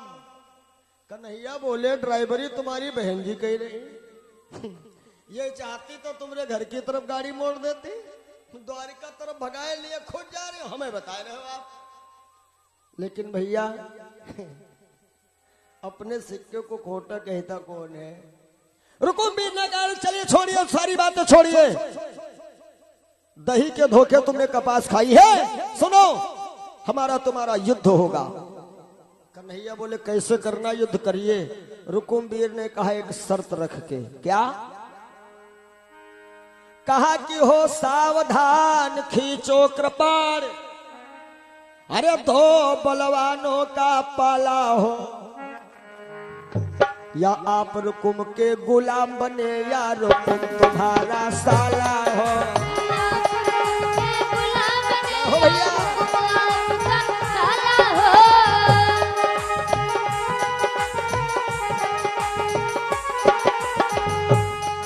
हो सावधान खींचो कृपाण, 2 बलवानों का पाला हो। या आप रुकुम के गुलाम बने या रुकुम तुम्हारा साला हो। आप रुकुम के गुलाम बने या रुकुम आपका साला हो।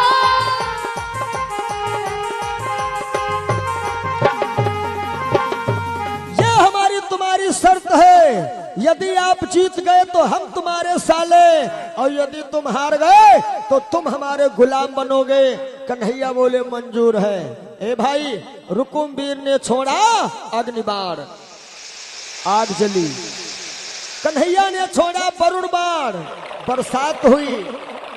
रुकुमवीर ने जल को घी बनाया, आग बढ़ी।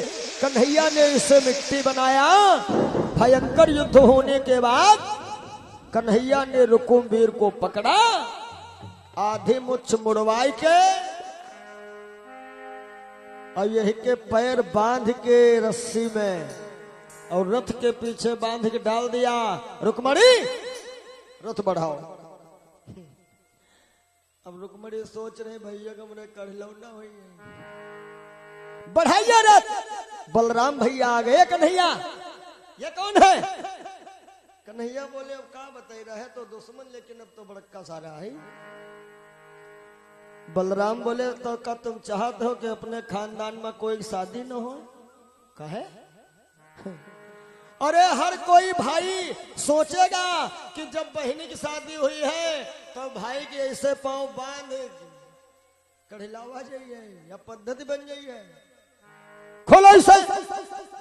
और जैसे बलराम ने खुलवाया, पता नहीं क्या हुआ भैया, रुकुमवीर को आ गई गुस्सा, फिर ताल ठोक दिया और कन्हैया से बोल पड़ा, यदि बल है और वीरता है तो आकर के फिर हाथ मिला, मैं भी अपना बल दिखलाऊं, तू भी अपना जौहर दिखला।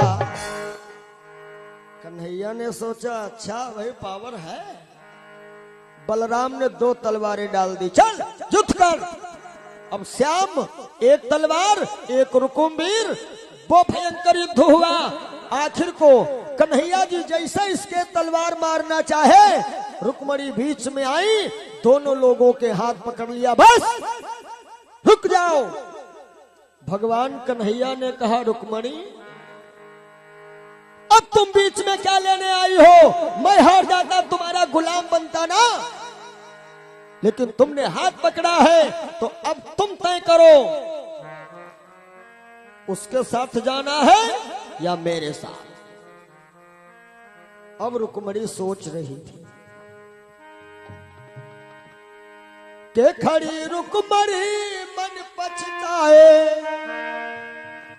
पकड़ के दोनों हाथ, कि भैया के साथ जाऊं या सैया के साथ। भैया के साथ जाऊं या सैया के साथ, भैया के साथ जाऊं या सैया के साथ। खड़ी रुक्मणी मन पछताए, पकड़ के दोनों हाथ, भैया के साथ जाऊं या सैया के साथ। भैया के साथ जाऊं या सैया के साथ, भैया के साथ जाऊं या सैया के साथ। समस्या क्या है?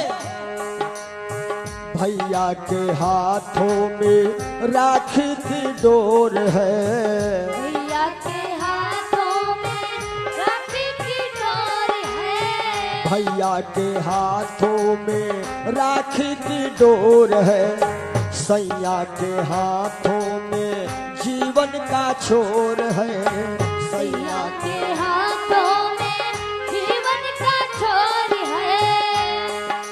कुछ न समझ में मेरी आए, बता दो मेरे नाम, भैया के साथ जाऊं या सैया के साथ। भैया के साथ जाऊं या सैया के साथ, भैया के साथ जाऊं या सैया के साथ। आखिर को रुक्मणी को याद आया कि प्रभु की एक आदत बड़ी अजीब है। अब वो आदत क्या है? दया की न होती जो आदत तुम्हारी, तो सुनी ही रहती अदालत तुम्हारी। रुक्मणी रोने लगी कन्हैया कि बेचारा है बंधुआ भी है और हे नाथ तुम्हारा चेहरा है। बेचारा है बंधुआ भी है, हे नाथ तुम्हारा चेहरा है। हो बेचारा है बंधुआ भी है, जय जय। हे नाथ तुम्हारा चेहरा है। हे नाथ तुम्हारा चेहरा है और बूढ़े बाप की निशानी है। जय हो। बूढ़े बाप की निशानी है, मारो मत भाई मेरा है। बूढ़े बाप की निशानी है, मारो मत भाई मेरा है।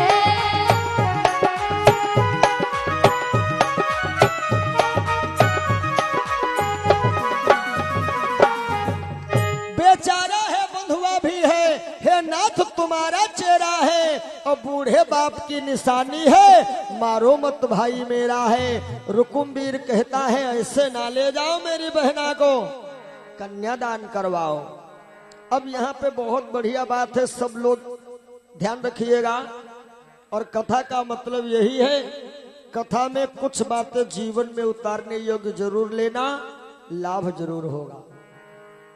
रुकुमवीर अपने वायदे का पक्का रहा, घर नहीं गया, खबर भिजवा दिया मेरे बीवी बच्चों को भिजवा दिया जाए।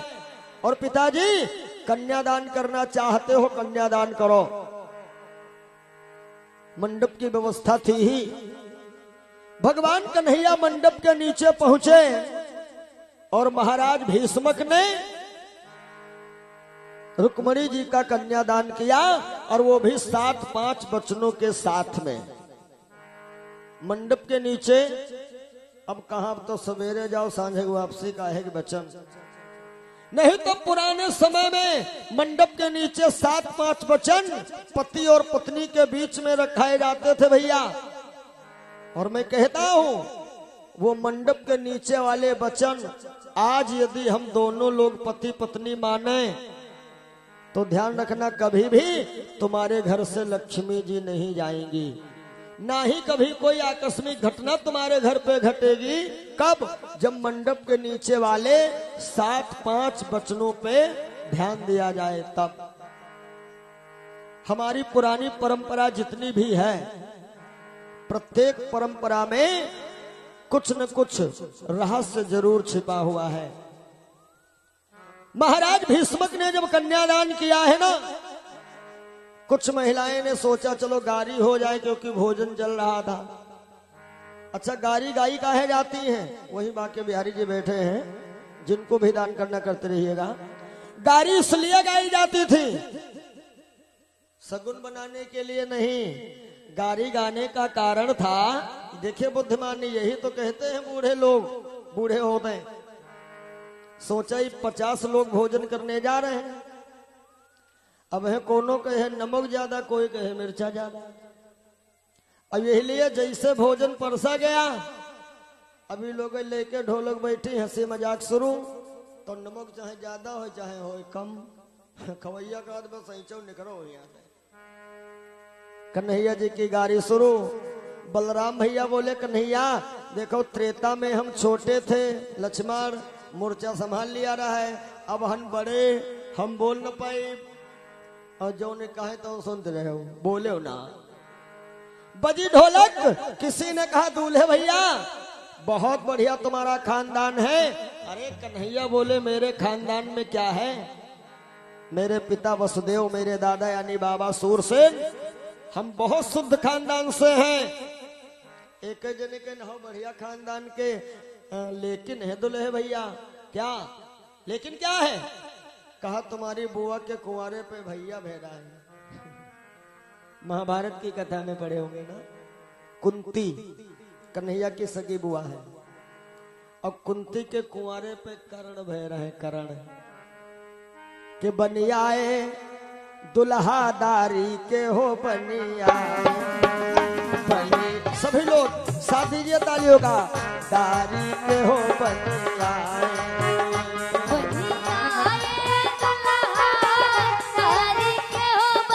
ए जी बनियाए दुल्हादारी के हो बनियाए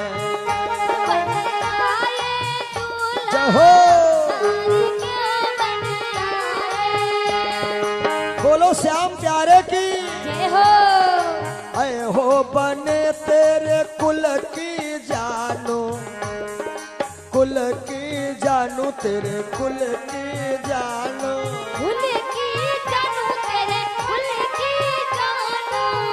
अय हो बने तेरे कुल की जानू क्या जानू सुत हुई गो बुआ कुंवारी के हो बनिया ए जी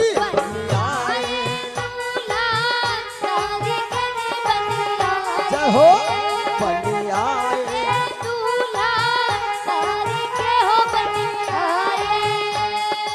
और दुल्हे भैया पी के दूध पूतना मारो हाय जह के आंचल का दूध पिए उसी को मार दिया पूतना मारो पूतना मारो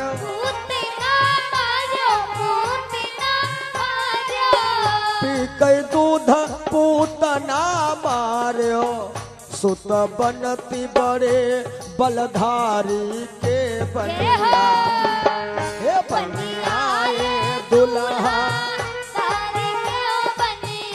जय हो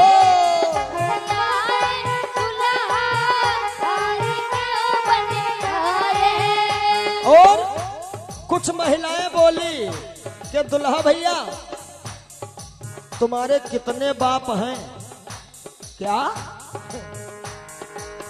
कोई कहे देवकी को नंदन कोई कहे देवकी को नंदन और कोई कहे यशोदा महतारी के हो बनिया ए जी कोई कहे यशोदा महतारी के बनिया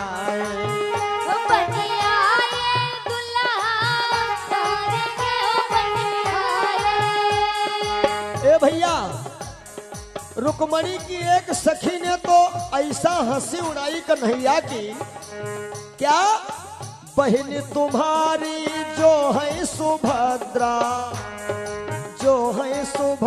श्याम जो है सुभद्रा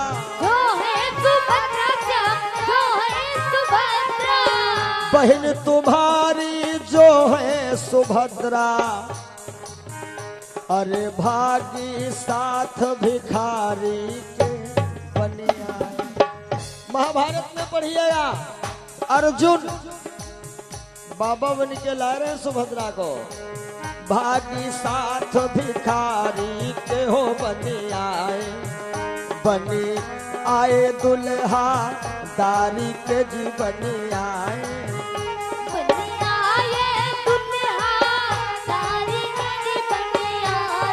हाँ बनिया दुल्हादारी के बनिया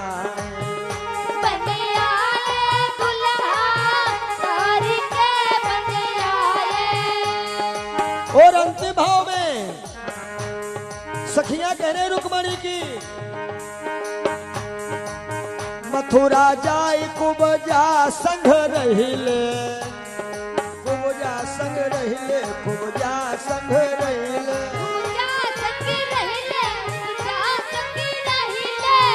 मथुरा जाय कुबजा संग रहिले जबकि रहो श्याम राधा प्यारी के हो बनिया जब रहो श्याम राधा प्यारी के बनिया हे बनिया दूल्हादारी के बनिया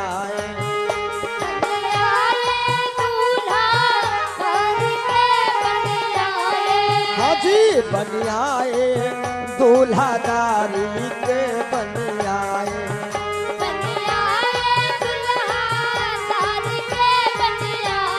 हाँ बनिया दुल्हादारी के